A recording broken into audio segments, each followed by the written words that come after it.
Okay, good afternoon, everyone. Welcome to ANZBIG's October webinar, Circular Economy and Carbon Removal, Pathways to a Sustainable Future. We'll run for about an hour and we'll have presentations for approximately 45 minutes, and then we'll have about 15 minutes for Q&A. Today's webinar is our presenters are Melissa Rebick, who is ANZBIG's chair, also in sales and marketing at Metamorph Engineering, and Craig Bagnall, who is the director of CETA Group and principal consultant at Catalyst Environmental Management. I'm Don Coyne, CEO of ANZBIG, and we also welcome you to type your questions in the Q&A panel, and we'll come to those at the end, and also welcome you to participate in the chat room. So without further ado, I'm going to hand over to Melissa Rebick to run through her presentation. Thank you, Melissa. Thank you, Don, and hello everybody. I'm just sharing my screen.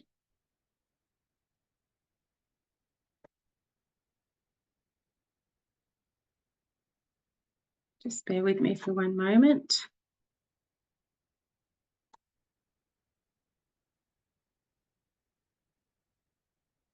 Okay, you can see that okay, Don? You just put it in slideshow if you can, Melissa.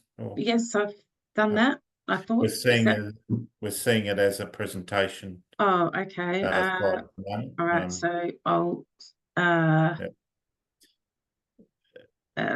have to just close it and do that again.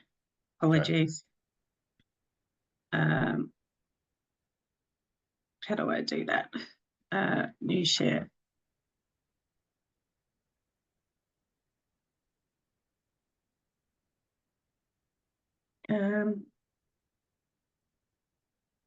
Maybe end slideshow and then try it again. Where's the button for that one? Stop share. Up to share. Yeah.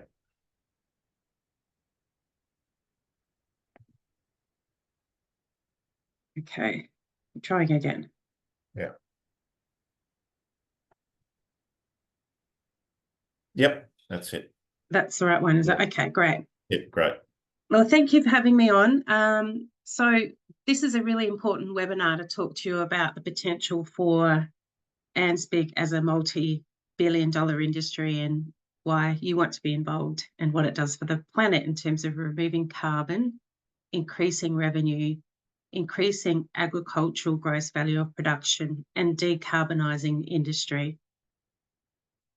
So we're going to cover off on who are ANZBIG, what is biochar, the benefits of biochar in agriculture, industrial uses, how biochar can improve the economy of Australia and New Zealand, the support we need to achieve this, and any questions you might have. So first of all, who's ANZBIG? Well, ANZBIG has a mission, and that's to transform around 50 million tonnes of waste biomass per annum to biochar, energy and carbon removal, 3 revenue streams from biomass. We believe there's around 100 million metric tonnes of biomass with 50 million available. We aim to, through our roadmap, to transform all of that to biochar, energy and carbon removal by 2030 and become a multi-billion-dollar industry. We are currently we have over 200 members, and we have 30 plus of those with multi-million-dollar projects. We have a very experienced board of 10, including lawyers, professors, accountants, senior researchers, and other skilled people working in industry. We have 6 working groups, also very skilled board chairs, and 70 volunteers that work across those working groups. And we do all that with just 1 full-time equivalent and a couple of other part-time staff.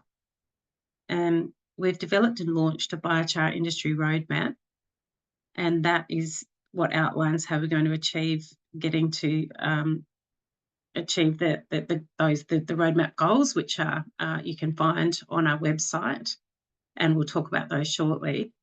We're primarily funded to date by sponsorships, memberships, and conferences. We've just gone to a company limited by guarantee. We'll also gain deductible gift recipient status very shortly as another arm for gaining income. We have just developed a business plan, and that aims to grow our membership, and we're funded by conferences, events, crowdfunding, policy, and innovation. We're partnered with aligned industries, which some of those you'll see as we go forward. We've produced a whole range of different publications, including a farmer's guide, which you can find on our website as well, which is very comprehensive, and that was produced by Paul Taylor and Stephen Joseph, and talks about a whole range of case studies, lots of different chapters. You need to have a look at that online. We're aligned with, our roadmaps align with current government policies and the United Nations Sustainability Development Goals. And we also have a code of practice for the production and use of biochar, which we follow, and all of our members follow. So what is biochar? Well, biochar is not just the black substance. In the process, you can also produce from biomass, biochar plus energy and carbon removal.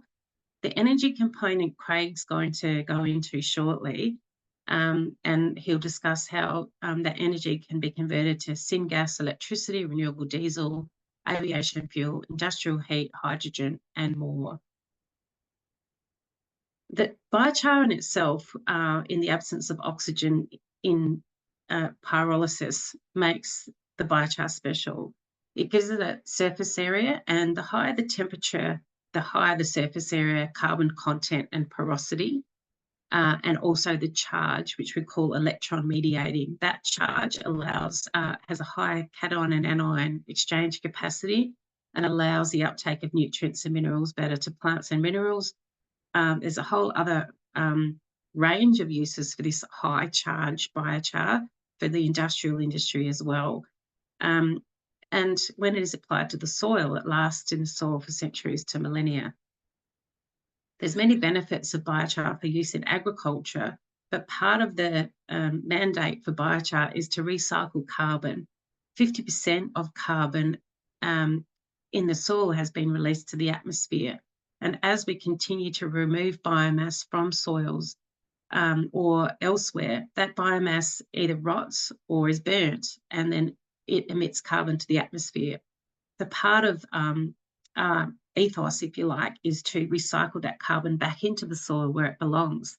And when it's recycled back into the soil, it has a whole range of benefits, including increased production.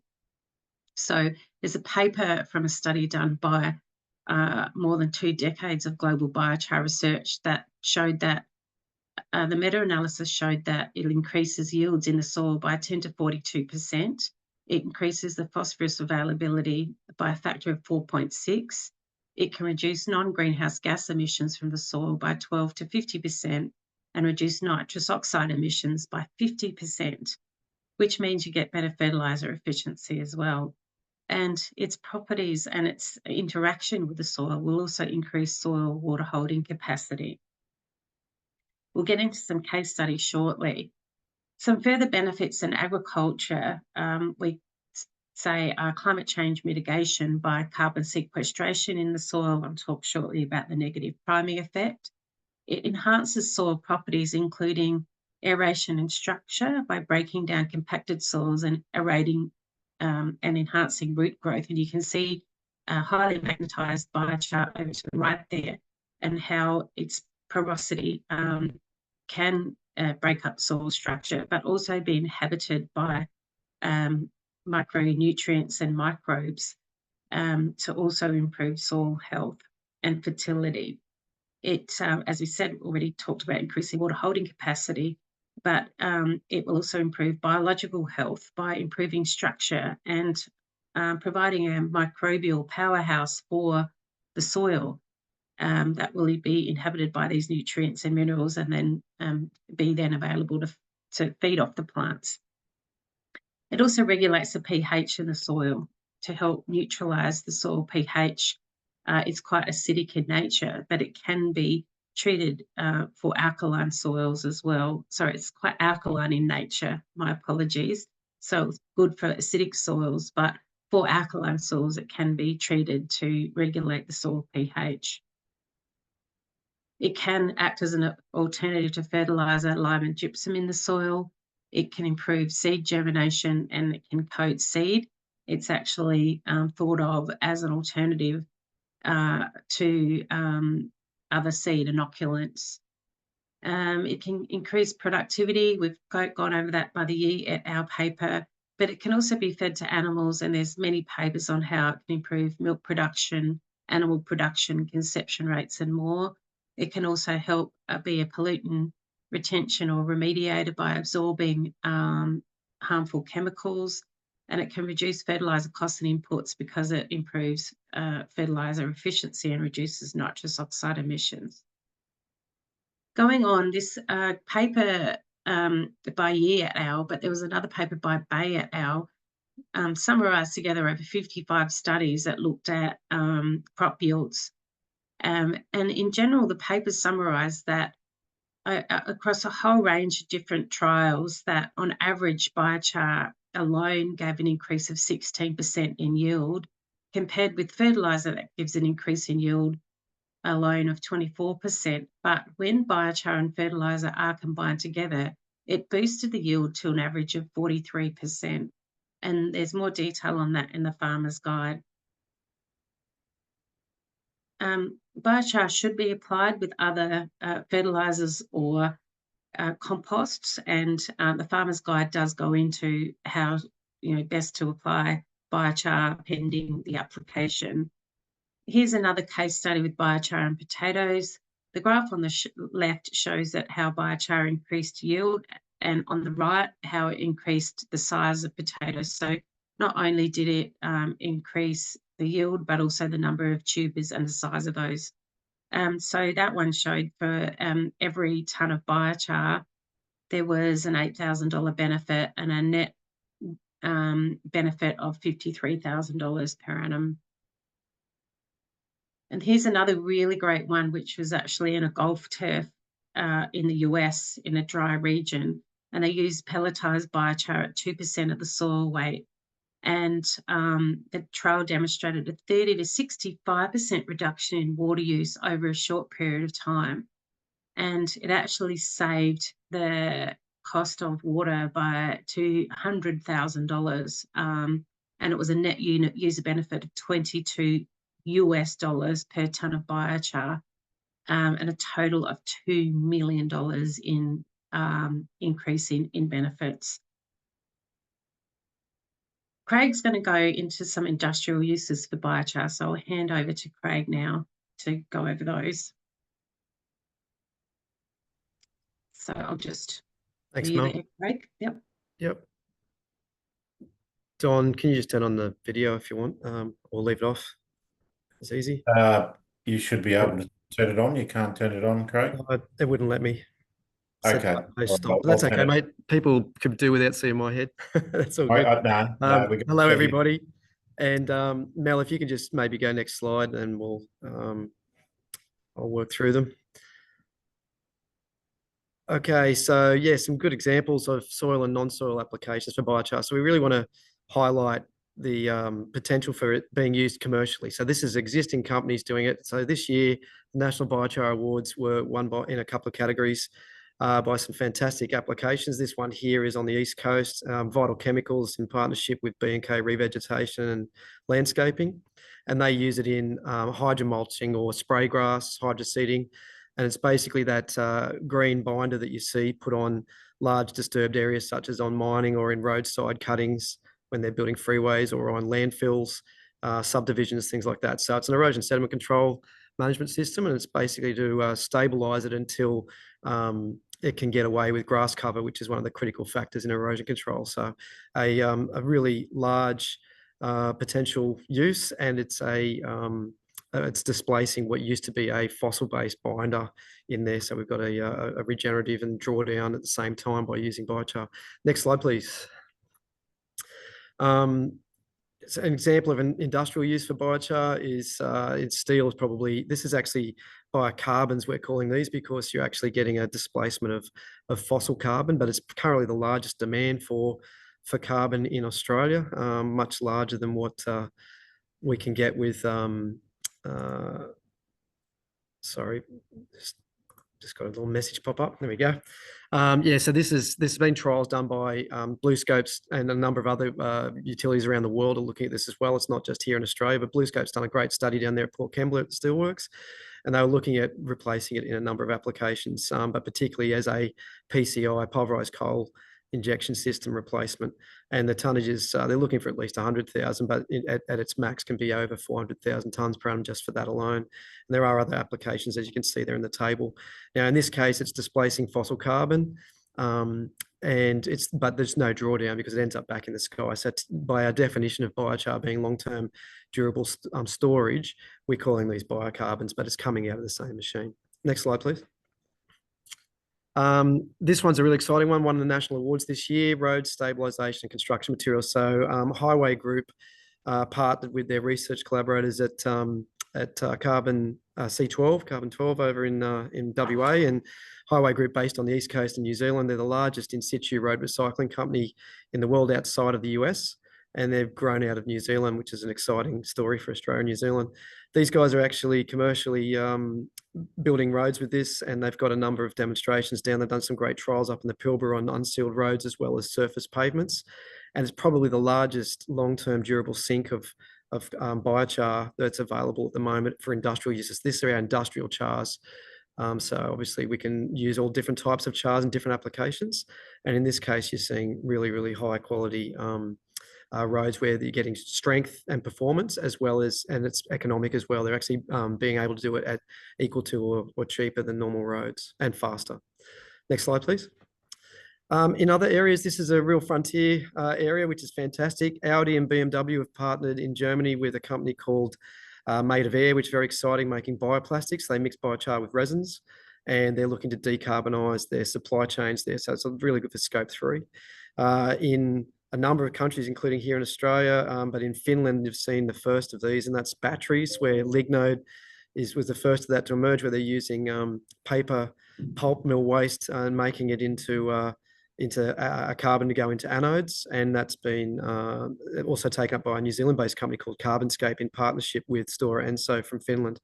So really exciting area there on these circular carbon into batteries. Also looking into supercapacitors. That's where you're looking at sort of high discharge applications, really useful for things where you need rapid startup and shutdown. That's an exciting space that's emerging. Stormwater filtration in the US is probably the biggest market for one of the biggest there. And so you're looking at its filtration properties that Mel mentioned earlier. So that's basically a pseudo-activated carbon where you can basically get a lot of the performance for a fraction of the cost.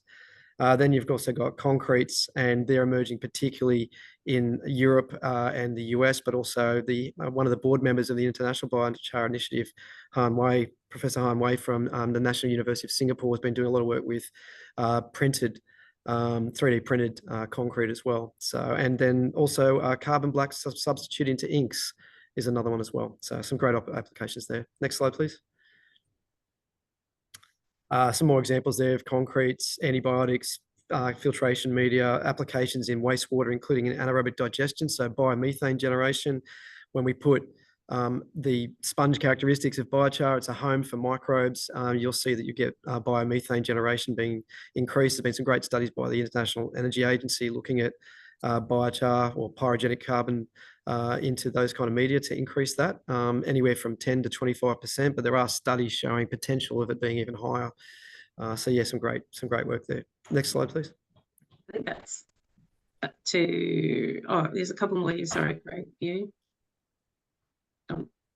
So this is yours. Yeah, so looking at the renewable energy value. So as Mel mentioned, there's a huge potential here. When we make biochar, we're obviously getting different phases. So the char is about a third, anywhere between a fifth and a third of what goes in as an in-feed by mass will convert down into biochar as a solid. But then we get our syngas as well, and sometimes liquids as well with different technologies. And in terms of the gas value, if we were to convert some of those 50 million metric tons of bio waste in Australia that are currently available, you could be looking at up to 300 million gigajoules of energy. And you can see there that could be a substantial displacement of natural gas. In terms of technologies, you're dealing with that kind of recovery, more advanced technologies, but we've got a large range of different types of biochar production. Biochar is nothing new. It's been around for thousands and thousands of years. If you can see in the bottom left-hand corner there, there's earth ovens practiced by indigenous people all around the world, including right here in Australia for thousands of years. Indeed, I've heard University of SA says that the ovens over there were what sustained the cottage gardens of the first settlement of Adelaide. So there's a nice strong link between Indigenous First Nations and biochar. Then you've got these Kentucky kilns, which is a slightly more modern way of making them, where basically it's a flame cap kiln and they're carbonizing underneath. So there's heat from three sides, and the flame at the top is starved of oxygen, but it is still combusting there. But underneath, everything else is carbonizing, and so that's a biochar production, but without any recovery of liquids or gases. Then we've got our mobile and relocatable commercial systems, such as Earth Systems and Energy Farmers in WA. Both of those companies also make continuous premises-based systems as well. And then we've got some of our other Australian technologies there, like Rainbow Beta, first company to sell carbon credits through to Microsoft and many other parties internationally. Pyrocal, who are leading the way in the wastewater sector. They're doing the Loganholme facility, looking at gasification of biosolids. CPMTP, which is one of Stephen Joseph's technologies, working with here in New South Wales, making carbon-coated mineral fertilizers and powdered minerals. Metamorph, that Mel works with closely, has got a fantastic commercialized system for making high-grade biochar, but also with syngas that can be used to dry the feedstock and be a very highly efficient system. Renergy in WA, that's a arena-based technology. They've got a pilot plant out at a landfill there in WA. And Pyroco is doing a lot of work there with the water utilities. It's an RMIT technology emerged in partnership with IOTA and Southeast Water, and they're developing a fluid bed-based system to pyrolyze biosolids. And then my company, Cedar, we're at pilot here in New South Wales, and that's a next generation one that's designed to make syngas that can be made into a lot of other derivatives, looking at things like hydrogen, biohydrogen, and also other derivatives like methanol, sustainable aviation fuels, and all the different things that if you've got a high-grade syngas, you can make into. So really advanced sort of different systems, everything from earth ovens all the way through to these really advanced systems. Thanks, Mel. I think next slide. I think that might be, I'm not sure if there's any more. Just this last case study, I think. Oh, there's a case study. Is that great? Yeah. Which, yeah. Oh, of course, yes. Yeah. So as I mentioned, Pyrocal, in partnership with Logan Water and an ARENA-funded study, have led the Southern Hemisphere's first biosolids treatment facility down here, and it's been quite successful. Basically, pre-drying of the biosolids, followed by the Pyrocal gasifier and displacing, and then clean up afterwards. And basically what it's doing is displacing the current system of trucking biosolids about hundreds of kilometres to market, and by making a syngas they can use to displace their power requirements on site. They're also reducing 90% of their trucking movements of the biosolids, which are being threatened by emerging contaminants such as PFAS and microplastics in the future. So knowing that was looming, to their credit, Logan Water trialled this facility, and it's been quite successful. It's moved across into a commercial phase. And that's led to all of the water utilities nationally working quite closely with this. And Sydney Water's just recently made an announcement. And there's a number of our Victorian partners that are all working closely with ANZBIC. We've got an MOU being put together with WASA, the peak body for the water utilities nationally. And we work closely also with the ANZBP, the Australian New Zealand Biosolids Partnership as well. So really exciting stuff on circularity. I'm actually also today at a climate circularity conference in Sydney, where all the water utilities are talking about all this kind of stuff. So it's a really exciting space to be, and really good for the biochar industry. Next slide, please. Okay. Thank That's you, it. Craig. Thank you. So just continuing to talk about how ANZBIG can become a multi-billion-dollar industry. So Craig's covered off on the renewable energy side. When we talk about the waste to resource value, with over 50 million metric tonnes of biomass that would go into landfill or a burn, this can produce, so around about 25% of that is 10 to 15 million metric tonnes of biochar. Now, if that's valued at 500 Australian dollars, that gives an economic value of $5 to $7.5 billion just from the biochar value alone. This little graph was from the International Biochar Industry Group, looking at where their residues come from, and Oceania is the green, showing that most of our residues in Australia and New Zealand come from forestry and agriculture, but municipal waste as well. And biosolids, although we need to quantify that more, but are still one of the biomass resources that are being converted to biochar and energy. The carbon removal value, so biochar, if it produces 20 to 30 million metric tonnes of, well, if it produces what we said in the last slide, 10 to 15 million metric tonnes of biochar, then if we look at the carbon in the biochar being, say, 60 to 90%, that can give us 20 to 30 million metric tonnes of carbon dioxide equivalents in Australia. Now, if we're selling that on the voluntary carbon market, such as Puro, actually at the moment, 1 tonne of carbon dioxide equivalent is worth around $180 a tonne. But if it was just valued at $150 a tonne, that gives us $3.5 billion in carbon removal certificates. And to say, relatively, in the last couple of years, the biochar carbon removal has accounted for over 90% of the carbon removal in the global voluntary carbon market, but it's only received 12% of the funding for carbon removal. So we are punching way above our weight as an industry globally. Here's some of the Puro carbon removal certificates that are being sold from some of the Australian projects that Craig mentioned.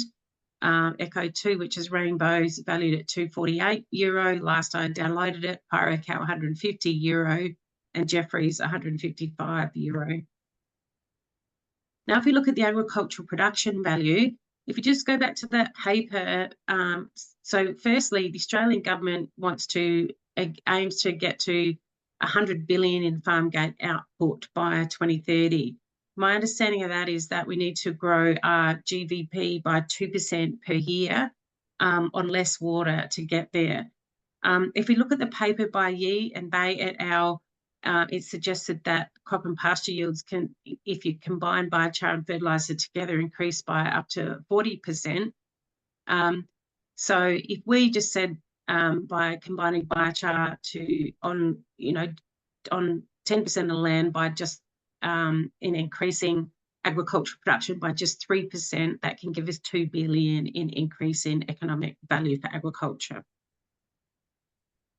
Now, if we go to the soil carbon value, so on top of the carbon removal from biochar, there's published papers that suggest for every 1 kilogram of biochar applied, the carbon in the soil more than doubles over time due to negative priming. So there's carbon in the biochar up to 90%. So that carbon in the biochar will more than double in the soil.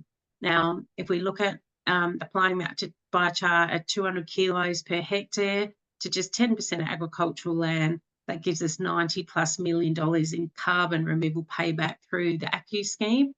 Now, there is limitations in how we apply biochar through the current ACCU scheme, but ANZBIG has actually developed or is on a cross-industry working group to write a new methodology for ACCUs for biochar applications and biochar carbon removal. The water savings value, if we just look at, for example, these are all anecdotal examples. We know that if the carbon increases in the soil by about 5%, it'll give us about 72,000 extra litres of water holding. That's a paper published by Bryant. So if we increase the soil carbon by just 5% on only 10% of agricultural land, that gives us 453 extra gigalitres of water, and that's valued at $30 million.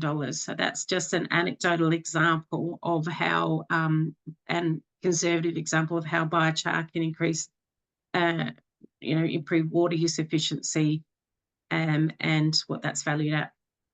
So all of those things added together, the biochar value, the actual renewable energy savings. So Craig talked about, because each biomass has a thermal energy rating, and so we valued that going through pyrolysis at $16.5 million. So all of those things I just talked about added up gives us $13 billion annually in additional value.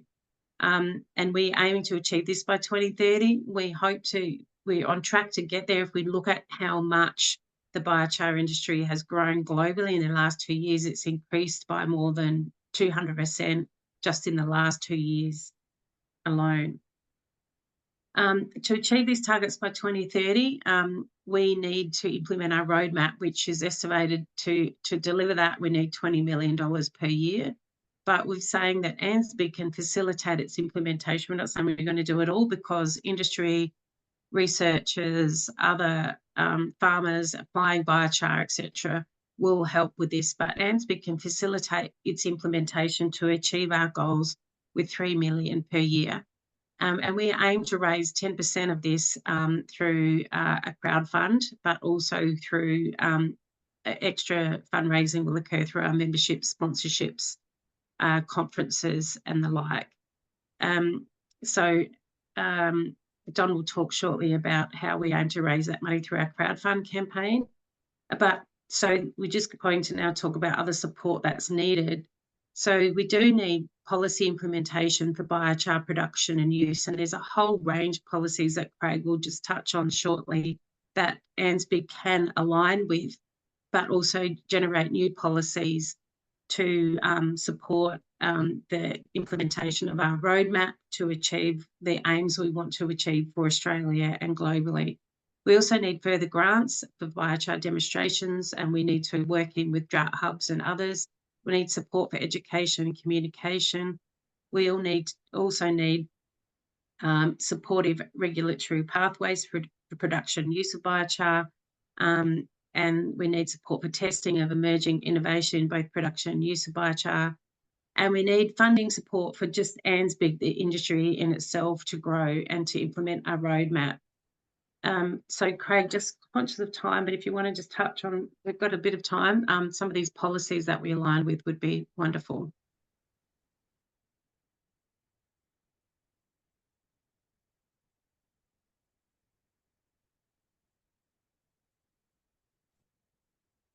Sorry, guys, just trying to get the audio come back on. Yeah, so thanks, Mel.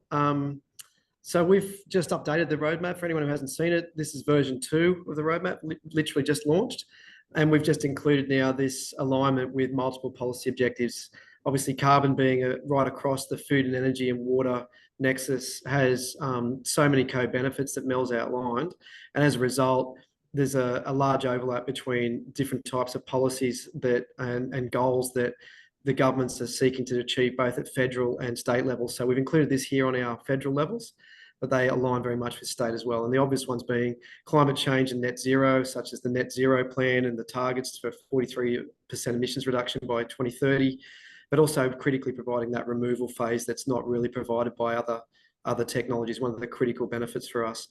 So there's a big one there on climate resilience. Circular economy, sustainability and waste.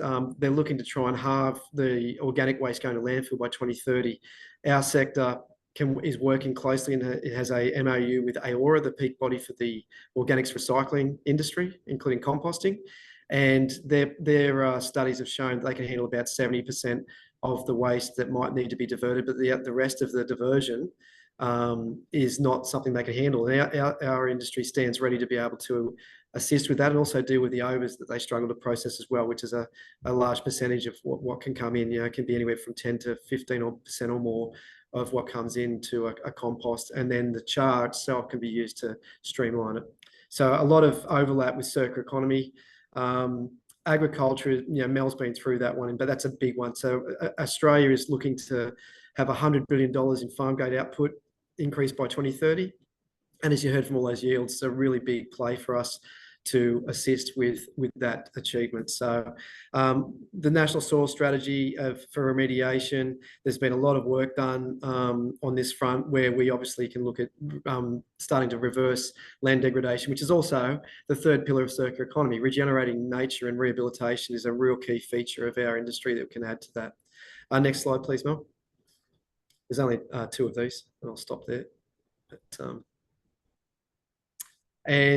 so yeah, water efficiency and drought resilience. Now, this is obviously a big one. We've obviously had a wet period for a long time, but drought, the Millennium Drought set records, and we had water utilities trying to put in desal units and all kinds of things around the country.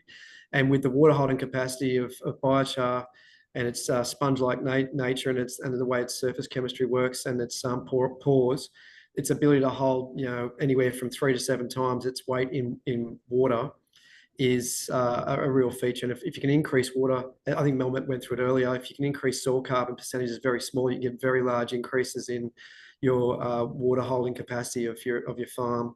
So when you then multiply that, like you saw for the golf courses, and you saw in sporting fields and in green roofs, and in, you know, even in the cities, we can look at climate adaptation and mitigation at the same time, emissions reduction, carbon removal, and starting to also reduce runoff, so flood mitigation in cities.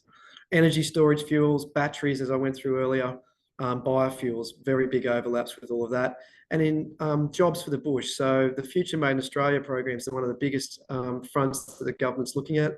Our industry can play a major role in assisting with that, and regional resilience. So and including anything through to those roads. You know, we spend a lot of work of money on regional roads. We've also got our agricultural residues, like wheat straw is one of the biggest ones nationally, if not the biggest. And there is a very large opportunity here for that to come together. Bottom left-hand corner is the National Science and Research Priorities. It's just been released by Ed Husick's office. And right at the heart of it, you'll see First Nations alignment as well. This industry stands ready across so many fronts to contribute very positively towards the national agendas and goals. And we think that it's hopefully we're in a position now to attract that through our roadmap, attract the funding to stimulate the industry and turn it into the billion-dollar industry opportunity that Mel's been through. Thanks, Mel. Okay, all right, so we both might be able to talk about these, Craig. So sure. There's some policy examples that we would like to achieve in Australia, and there's some amazing policies that are being developed overseas. So we've just got some of those examples up here, but really each of these could have its own slide and be discussed for, you know, half an hour each. They're really well thought out policies. The most exciting recent one is the Danish Parliament policy that passed a deal that commits to 2 million tonnes of carbon dioxide removal per year in 2030 with pyrolysis. Biochar is the front of carbon removal in their policy, and you know, further information can be looked at on that. But a huge part of that is the agreement on green transition in Danish agriculture, and that there's incorporation of a biochar in animal feed, because dairy and beef cattle are big in Denmark. So that is an amazing and very comprehensive policy that we would love to look at and adapt something like that for agriculture in Australia. Did you want to say anything else on that one, Craig?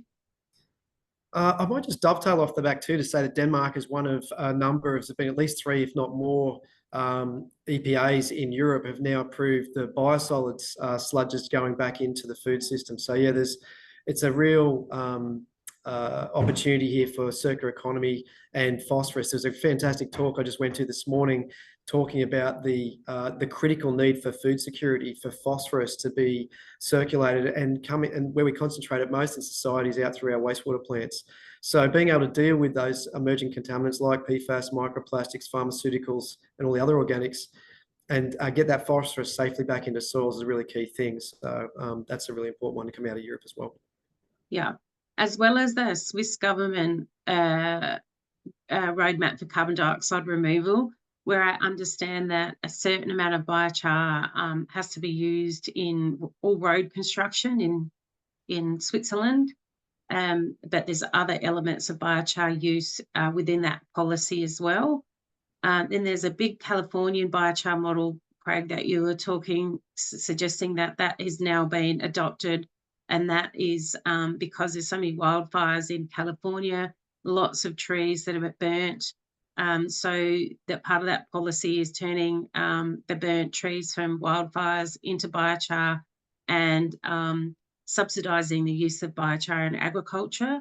Did you want to say anything else on that one? Probably just to say too that the USDA have just launched through Kelpie Wilson, the US has worked with the USDA on a report on looking at hazard reduction and looking at the role of mobile pyrolysis systems, like anything from the air curtain burners down to Kentucky kilns, in its ability to assist with bushfire risk management. And there's a real lesson here for Australia, because the business as usual, just lighting it up, is putting so much particulate in the sky that the doctors are worrying about, you know, when Sydney gets blacked out by backburning. And we saw that also when things get away, like they did in the North Shore, Northern Beaches just last week. There's a real opportunity here for biochar to at least contribute in a way to that. So if you haven't seen it, look it up. There's a really good report out on that. And I think those policies really help, because we've got one of the biggest potential biochar projects here in South Australia on Kangaroo Island, with burnt trees from biochar, burnt trees from Black Summer bushfires back in 2019-20. Now, policy for use of that in agriculture and elsewhere would really help facilitate the implementation of these projects, making large-scale biochar, because of the huge investment involved. Now, a couple of others is the sewage sludge position paper as well, that's put out by the IBI, that because there's a whole range of concerns around turning sewage sludge to biochar, but there's some great benefits as well. For example, what happens to PFAS and heavy metals when that's made to biochar.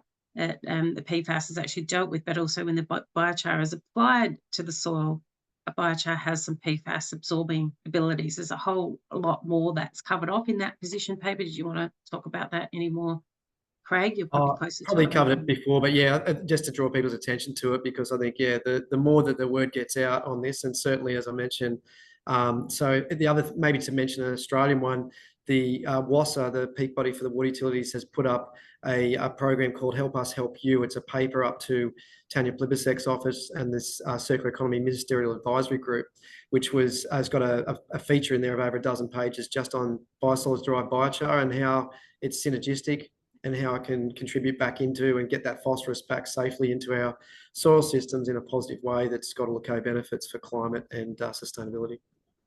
Fantastic. So just the last couple of slides now. So South Australia did a parliamentary inquiry into biochar, and there was 5 recommendations.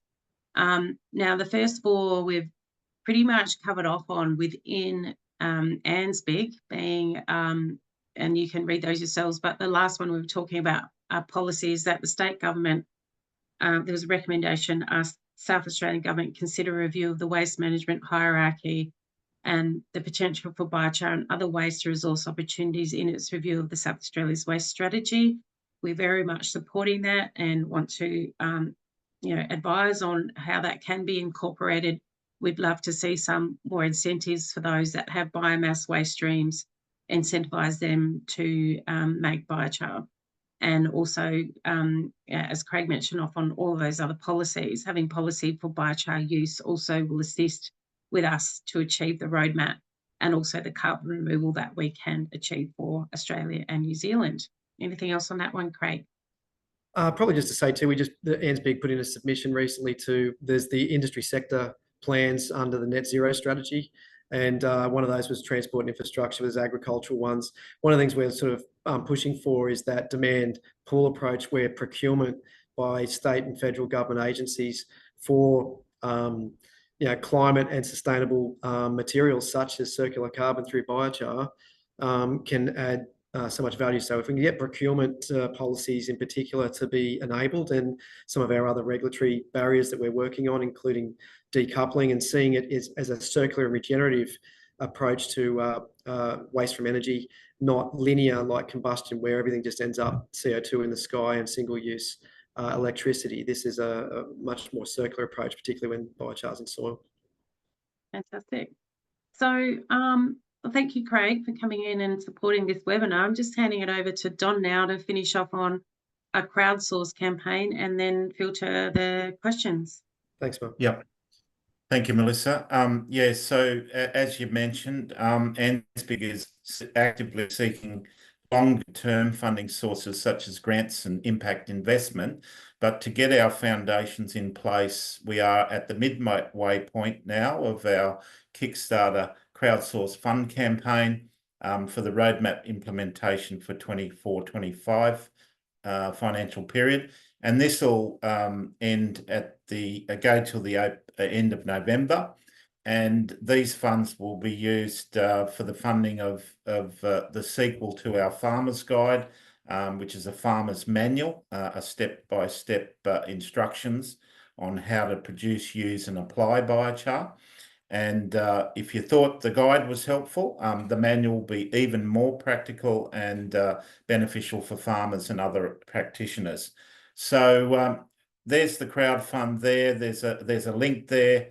There's a QR code, and we've already reached the 25% milestone towards our 300,000 target, and that figure was chosen because it's 10% of our expected roadmap annual budget. Our industry supporters so far include Professor Stephen Joseph, Rainbow Beta, Metamorph Engineering, and they're all instrumental in supporting the guide, the upcoming manual. We're also, as part of this crowdfund, it's not just your typical crowdfund. You get a whole lot of benefits when you contribute. And I've just put the link in there where if you're a corporate or an institution, you can download the prospectus and see all the benefits of contributing. We're going to throw in a sponsorship for next year's conference, which in fact the tagline will be the same as this webinar: Circular Economy and Carbon Removal, Pathways to a Sustainable Future. And also just helping ANZSPIC's advocacy efforts in general. We also extend our gratitude to Catalyst Environmental Management, KSI Sawmill and Griffith University for their significant contributions as impact supporters. And if you go to the link in the chat there, you can look at a full list of our contributors. So if you'd like to see support our work and get some benefits in the process, yeah, please proceed to the Kickstart Crowdsource Fund. So thank you.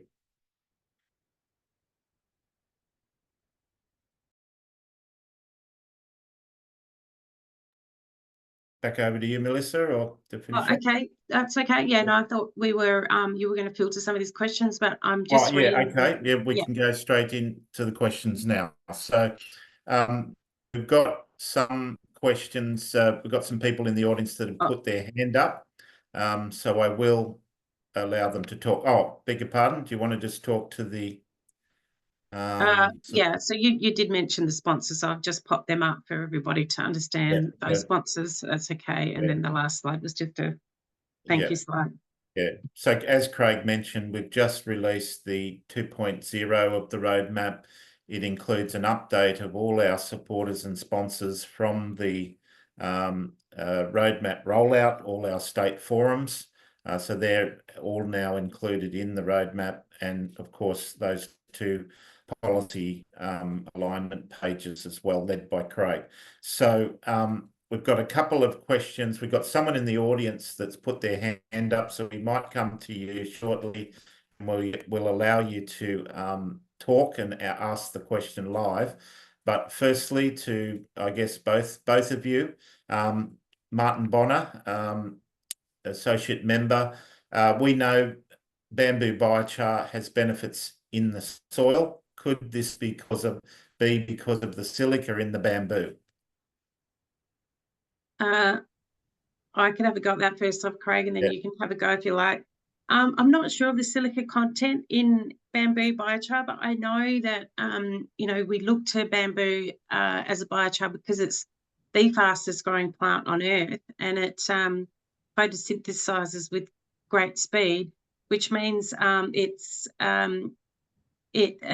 can fix a lot of carbon, and so in the turnaround time of growing biochar and then making biochar from the waste bamboo, we can actually trap a lot of carbon in the bamboo and recycle carbon at a large rate. And I think it's quite popular. Obviously bamboo is grown all over the world for various reasons. So that's one benefit of it. I'm not sure about the silica content of biochar. I've not made that ourselves, but Craig, you might like to comment on that. I know the person I'll direct this one to, I don't know if Joey's online or not, but Professor Stephen Joseph is always talking about how silica can play a critical role in soils in biochar. So absolutely. The mechanisms myself, I'm not familiar with, but I need to learn those, but I'll be learning that one off Stephen. But there is, it's definitely a very strong positive. Now, Don, you might have had more to do with that. If you have, please contribute. Yeah. But otherwise, I'll defer that one to send them to Stephen Joseph. Yeah. Yeah, look, through but hanging around Stephen a bit over the years, he's always touting that bamboo makes some of the best biochar. And yeah, I do understand that, it's because it has a high carbon content, but it also has a high silica content. So it could potentially be a reason why it's such good biochar. So I think that he was also looking at with the liquids with foliar sprays as well. It was playing a role there, but I wouldn't want to contribute to the how the science works with that. I'm familiar with a few of the other mechanisms, but not so much the silica. Right. But there's a lot of papers on it. So if you can't find it, just let us know. Get in contact. We can get them some more. Yeah, that's right. Now I'm going to go to Wayne Wadsworth in the audience and allow you to talk, Wayne, so that you can ask your question. So I'll allow you to talk now if you want to. Do you want to ask your question? If you're there, Wayne. Otherwise, we'll come back to you. You're actually on mute at the moment. There we go. There we go. Can you hear me? Yes, can hear you.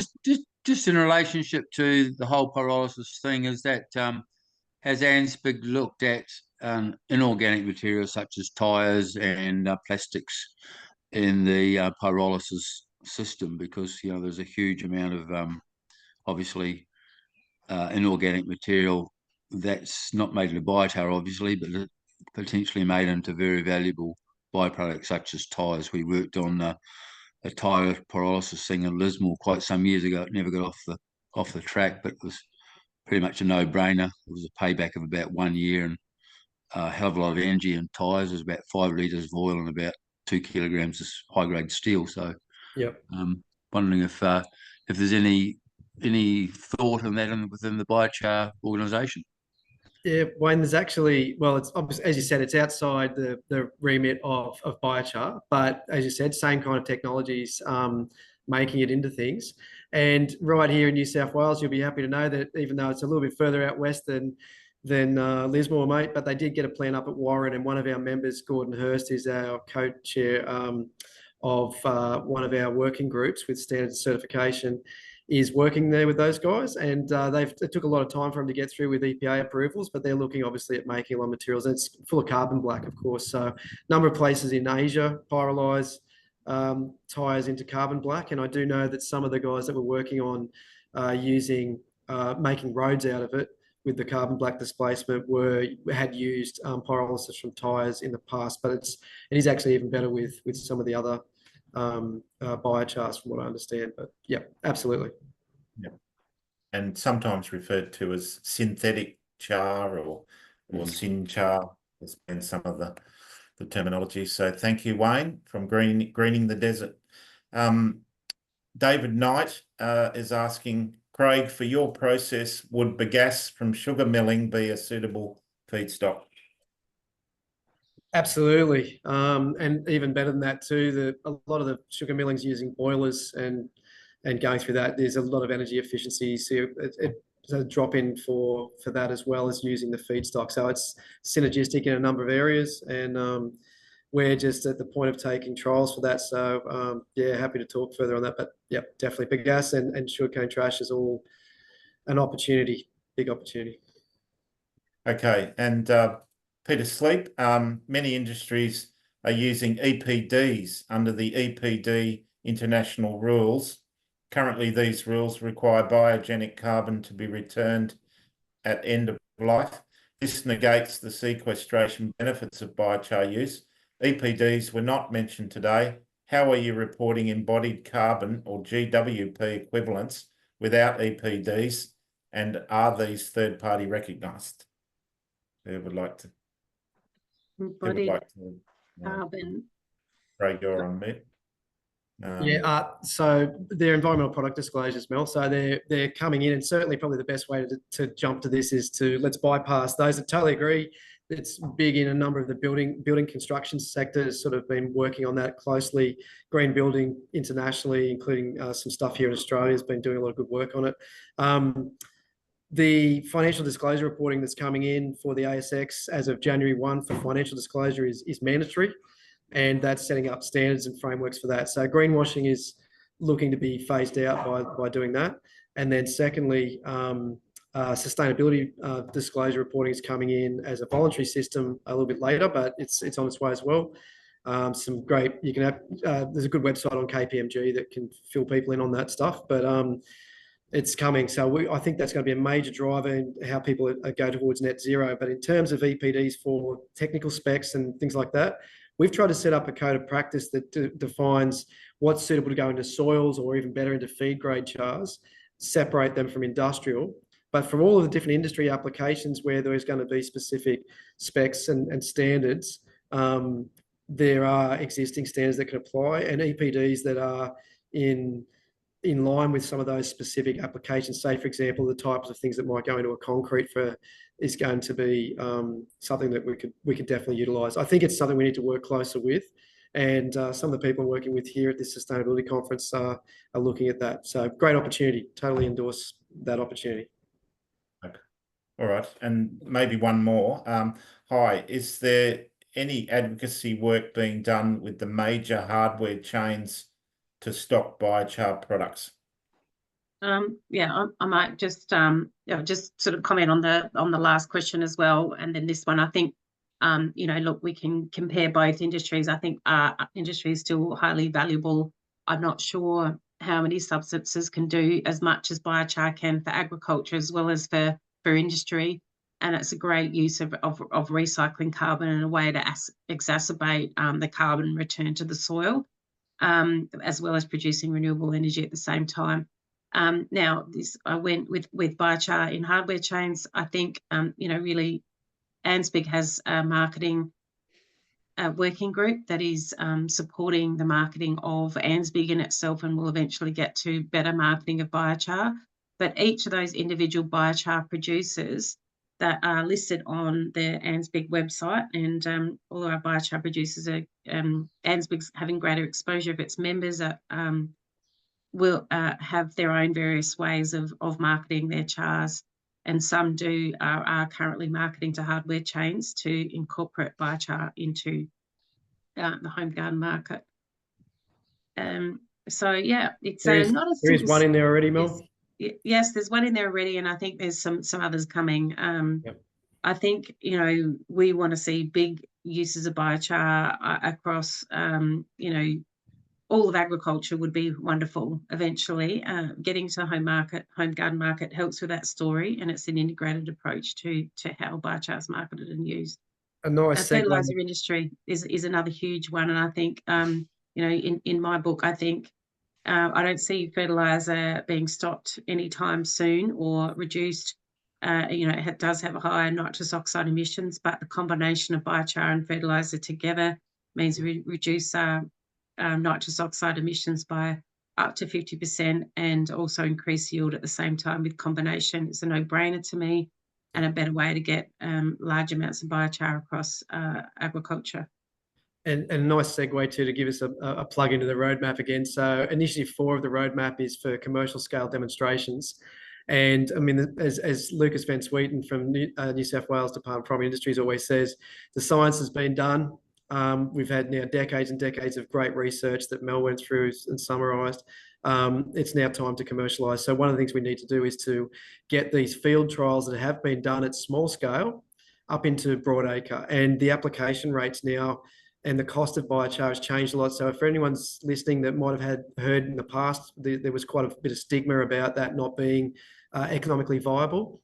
That's not the case anymore now, and we're very keen to try and see sort of 100-hectare trials moving. So with application rates down, and as Mel mentioned, when it's just applied in with fertiliser, the Australian South Australian no-till farmers did a several-year trial there. Granted, it was, but it was very successful and had similar results to what Mel had just mentioned. So good chance to go there. Okay, well, thank you, everybody. I think is there any more questions? I think we're right on an hour, and we've done really well. And we just said, what are the application rates now for biochar per hectare, which is probably the last question we'll have time to answer. But for broadacre agriculture, and Don's saying he'd like to answer it, but I'll just mention the suggested rates are around 300 kilograms per hectare. For broadacre agriculture, but also applied with some other form of fertiliser, whether it be inorganic or organic. And look, you know, depends on the soil type. Yes, it depends on the soil type as well. And I'm working on a project at the moment where there's integrated use of applications. So it's, you know, putting some with fertiliser, coating the seed with some, and putting some directly into the soil, and some with biologicals. So, yeah. And I know Stephen Joseph's very, very keen to try and get some field demonstrations out on liquid fertilisers as well. So we've got there's so many different ways to do this. Biochar coated seeds, as Mel mentioned, bound with fertilisers in both pelletised or air seeder forms, all the way down to liquid stuff. And there's a lot of interest in that. So, and as Don mentioned, sorry, Don. Oh, good case studies in the Farmer's Guide. Yes. Different applications. And the application rate, so I know the South Australian no-till farmers trial was an extremely low rate, but they were down below 50 kilos a hectare, which is, to give you an idea, when I first saw biochar back in the early 2000s, people were quoting up in the tens of tonnes per hectare, up to even, you know, dozens of tonnes per hectare. And, you know, it's dropped now a couple of orders of magnitude, and the cost has dropped substantially too. So these all make a big difference to broadacre application. Okay, and well, thank you very much. You do go in the Farmer's Guide because, you know, there's different courses for courses. That horticulture, the uses can be much higher under plant roots, and so it's really important to have a look at that. If anyone's got questions, there's a whole range of expertise within ANZBIG that can answer that. So thank you for your time. Thanks, Don, for supporting this, and Craig for your time as well. And we'll see you. I'll leave it to you to close, Don.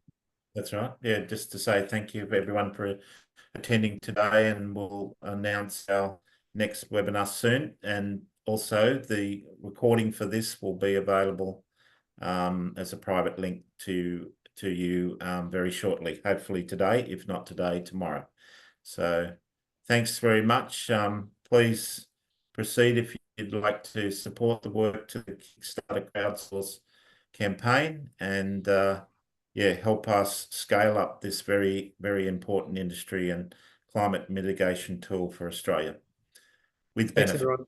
Thank you, everyone. Thank you. Thanks. Charles.